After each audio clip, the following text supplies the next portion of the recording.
Broadcasting from the business capital of the world, this is the Podcast Business News Network. Welcome back, everybody. Here we are, the start of a brand new year, and many of us looking for change, maybe a new career, maybe a side job. What about real estate? More and more, I'm seeing in my circles, people are getting their license and entering into that career field. What should you know? What's behind it? Is it just getting a license, being good at math? I don't know. He has had a career for many, many years, and interesting story behind him we heard last time we got together with him, and we're going to learn about that today. What's it like in the real estate field? He's a broker and co-owner of the Witry Collective Real Estate in New Orleans, and he's back with us. Rector joins us here on the program. How you doing today, Brett? I am fine, Steve. Good morning. How are you? Or good afternoon, I guess it is. We're on the East Coast. Yeah, we're both on the same time zone. And a Happy New Year. I know that it's been a challenging start for you and the people of New Orleans with some recent events. So I'm very sorry to hear about that. Thank you. Thank you. Yeah, New Orleans is a very resistant city, and the people are very loving and caring and we lift one another up. So we'll traverse this. We've obviously in the rich history of this city, they've traversed a lot of tragedies and always seem to rise above it. And I feel confident that the city will continue to move forward in a very positive, upbeat direction. I detect that in you in the times that we've gotten together in terms of there's just this overall feeling of love in New Orleans. And Yes. The more and more people I talk to from that area or have moved to that area, I get that. I feel that. Real estate. Now, for you, it wasn't your first professional choice in terms of career. And it just kind of happened. I think we're going back to the early 2000s. Am I right? Yes, 2003 was when I was initially licensed after being in the hospitality industry for a number of years. I had moved to a new city. I moved from Los Angeles to Fort Lauderdale, Florida, and started in the hospitality industry there. It was very different than what I was accustomed to. And I had been looking for a home in New Orleans, and at the urging and sort of continual coaching from my real estate agent in New Orleans, Martha Ann Samuel, who really encouraged me to consider real estate as a career choice. I've reinvented myself professionally a few times in my adult years, and so I thought, well, it's a new city, new start. Let's try it. And so that's what I did. I chose to get into real estate. And the journey into getting into real estate is one that I think a lot of people decide to traverse along that path without really having a fully comprehensive understanding of what a real estate career looks like. And what the challenges are and what the requirements are and what is the foundation for building a successful business, because you really are in business for yourself. And so I wanted to talk a little bit about what that looks like for people, things they should be considering rather than just information that they've seen on on cable and information that they've seen online. Because in reality, it is a very demanding and challenging career at, I think, more times than not, to be honest with you. Getting a real estate license is a relatively easy process if you're good at studying and passing exams. And, each state has a little variety in requirements. But basically, they'll have a number of hours that you have to complete in a classroom setting, be it in person, online, and then a school level exam to qualify to take the state administered exam. And that's a fairly easy process. I've done it twice. I did it initially in Florida, and then I had to redo it when I came to Louisiana, because Louisiana operates on a completely different law system than the rest of the country. We operate under French or Napoleonic law code. And so So, so I've done it a couple of times and it was a fairly painless process. Fortunately, I passed. Well, actually, I've done it 3 times because when I went to get my broker's license in 2017, I had to retake the initial licensing course as well as the broker course and then pass the broker exam. So, getting over that hurdle is not necessarily the most difficult obstacle you'll encounter in your life. Trust me. But what does your career look like from there? And how are you going to build a business? There are brokerages and there are lead generation sources and a number of different options out there that you can attempt. They're costly, they're time consuming, and the return on investment sometimes is negative as opposed to positive. Mm-hmm. So what can you do as an individual? We really have to look at what we refer to as your SOI, your sphere of influence. Who are your friends? Who are your family? Who are your colleagues from your current career who might be looking to make a home purchase, make a condominium purchase, lease a luxury apartment, or buy something for investment, because there are many components of the real estate industry, and you can move in a lot of different directions. So building that client base, what do you want that to look like? Like when I first came here, I made a conscious decision that I wanted to work with young people starting out in their professions, maybe just recently married even. Because I knew that as their career path, as they climbed up the ladder of their career, as they started a family and grew a family, that their initial home that I sold them maybe wasn't going to be a suitable home in 5 years. We're ready to move up. I also looked at, an aging clientele who have big, spacious homes. The children are all now grown. The children have moved away and live elsewhere. So other than 1 or 2 times a year when the family comes to visit and the grandchildren are in tow, they don't really need a 3,500 square foot house any longer. It's a lot of upkeep, so it's expensive to maintain. So I look for people who were possibly looking to downsize and sell the family home and move into a condominium where they really had no responsibilities in terms of maintenance and repairs and those kinds of things. So you have to look at, what do you want your career to look like? Do you want to work with investors and builders and that client base? Because that's a whole nother component. Depending on where you're at, the new construction aspect is something to consider. Or the people who are buying for investments to renovate and flip, or investments to renovate and use as short-term rentals or long-term leasing or corporate furnished rentals. There's a lot of different components. I think the other thing that a lot of people are maybe misguided on is the number of hours that, if you're going to do this as a career, and doing it part-time, I think is difficult to really fully service your clients. And I love my clients, but there are times that clients can be very like, I need to do this right this minute, type of thing. So you've got to have some flexibility in your schedule. And willingness, there are many times that we work 7 days 7 days a week. There have been stretches where I haven't had a day off in 3 weeks. So you've got to be willing to put in the hours, the man hours, and your sweat equity, so to speak. We identified a lot here, and an eye opener. One thing really stands out for me is that you're in business for yourself.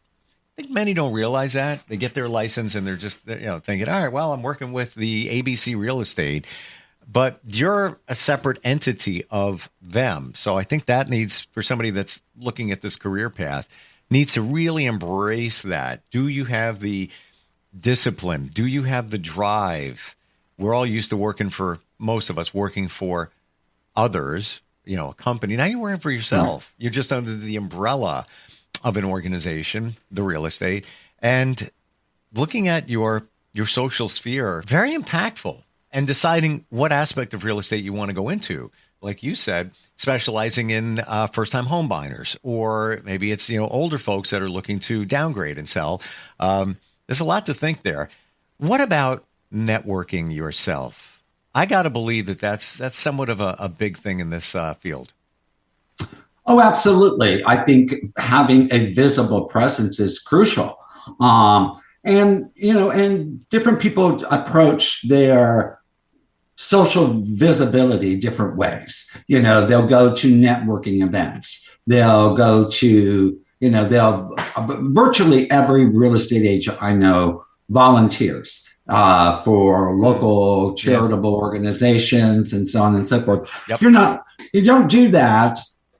You don't do that with the intention of this is going to build my real estate career, because if other people are volunteering and so on and so forth, they're not looking to, have conversations about you spending money with me. They're looking at raising funds for that charity or doing things to help alleviate expenses that the charity not to incur. Sure. But I think that, we, as a profession, I think the most successful and the most highly respected are those people who find ways to give back to the community, whether you're volunteering for Habitat for Humanity to help build houses, or you're volunteering for a local pet organization doing dog walking, or here you're volunteering for the Preservation Resource Center, which is a local organization that is, their foundation is the preservation of our historic neighborhoods, our historic homes, and maintaining that standard and the integrity of our neighborhoods and our architecture. So, so there are a lot of different ways to get your face and name out there.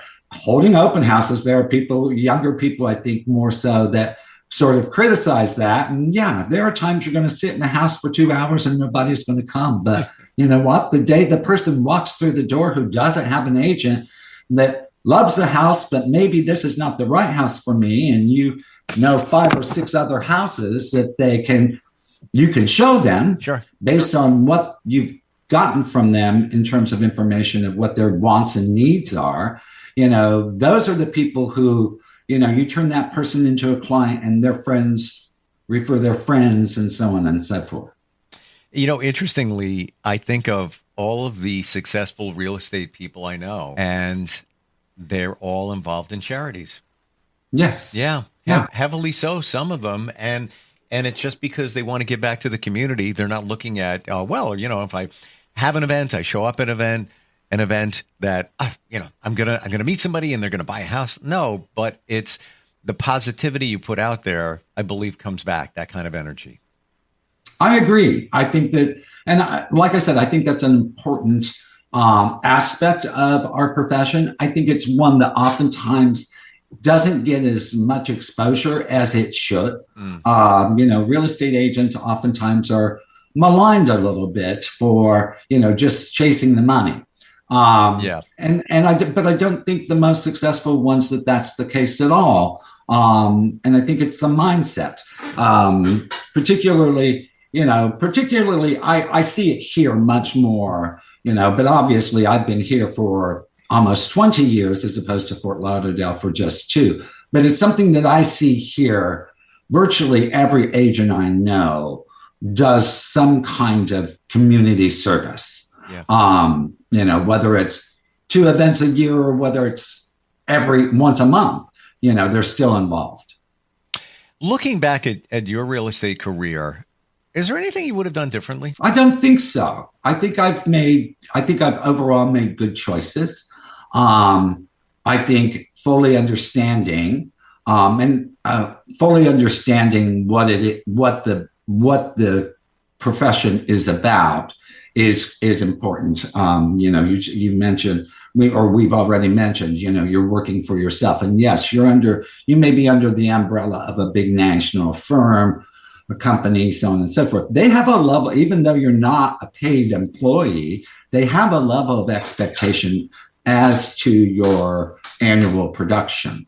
The other thing that that a lot of new agents don't recognize or realize is that it is in your best interest to form an LLC and operate from that standpoint, and then pay yourself as an employee.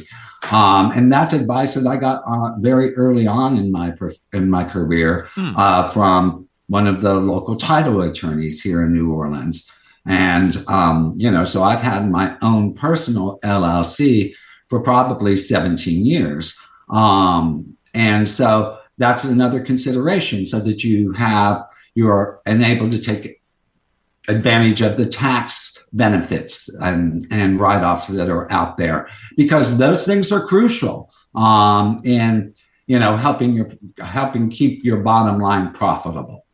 Do you feel if somebody is entering into the field that, let's say they have another job, they're not crazy about it, they want to change of pace, real estate looks like it could be supporting them, just being around people, starting new lives. They just like the whole concept. Is it possible to attack it from a part-time aspect that turns into full-time? I think it is to a certain degree, and I think it depends on your marketplace. I think that it is, but at some point as you build your client base and as your client base expands, you will have to make the decision of being able to walk away from that and devote a full-time schedule to the real estate profession. Wow. How do you think real estate is doing right now in your area? I mean, our area has struggled since obviously the financial sort of portrait of the country with interest rates and everything changed. In addition to that, we've had the challenge of multiple tropical events, hurricanes and so on and so forth, that have impacted the cost of homeowners insurance substantially throughout the region, the Gulf Coast region, not just New Orleans, but all of Louisiana, Mississippi, Alabama, Florida, Texas. We're all struggling with limited options in terms of insurers and premiums that have, in some case, as much as tripled for homeowners. And, the economic demographic of your community dictates how palatable that is for your home buying and selling community. Your residents who are in the position to be able to incur that additional expense. And there are stories, I fortunately, my clients have not been in the position of having to make a decision to sell their house because their insurance cost has risen so much that they can no longer afford their monthly payment. But I know that is a reality for people in our region.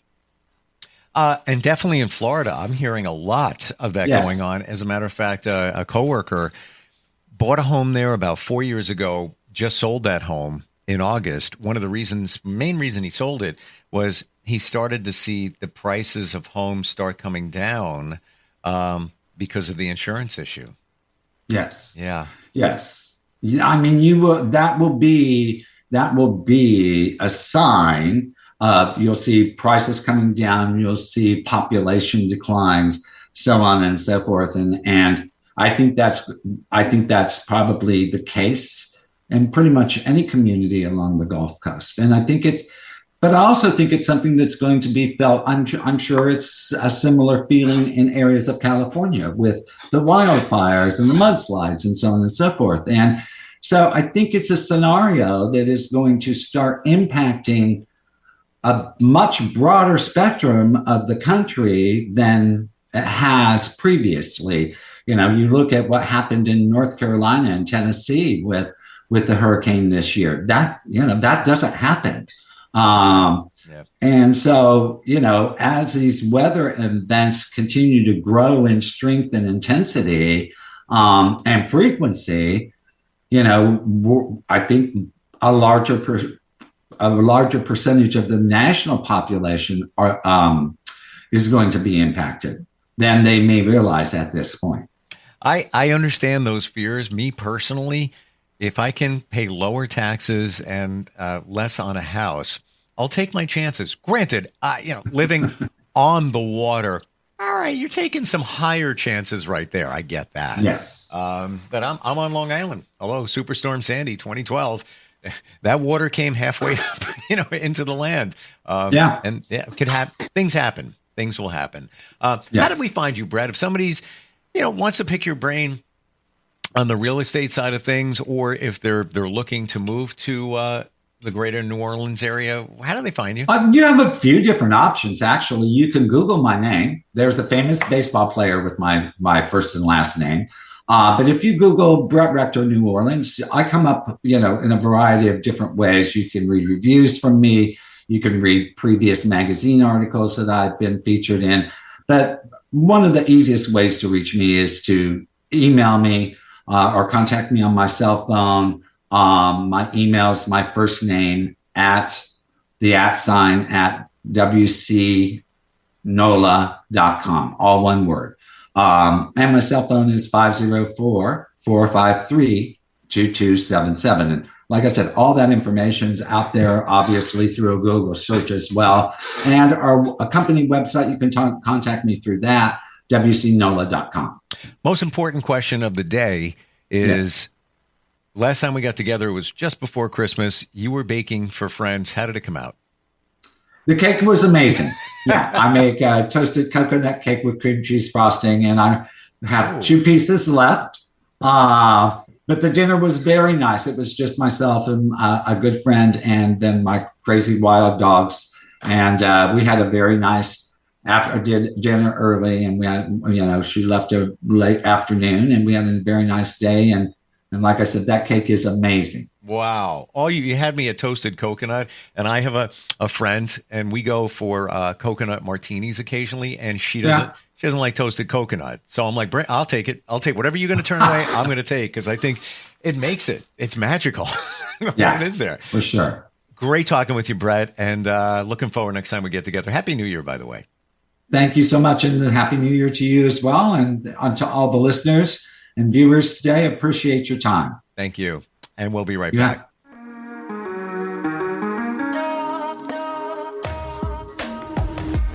Broadcasting from the business capital of the world, this is the Podcast Business News Network. It's Thursday night, and you're grabbing drinks with some friends. Started off with a pitcher for the table, which quickly becomes 2. There's pool. And there's the photo booth. All right, everybody squeeze in. Say cheese! Followed naturally by an order of wings. And another. Can we get some extra ranch sauce? Then there's the ceremonial nightcap. So what are we doing this weekend? And lastly, it's back to the car, which, if you're buzzed,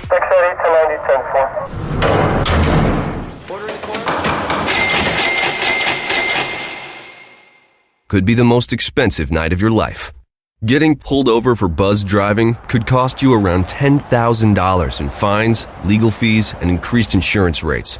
Nothing kills a buzz like getting pulled over for buzzed driving, because buzzed driving is drunk driving. Brought to you by the National Highway Traffic Safety Administration and the Ad Council.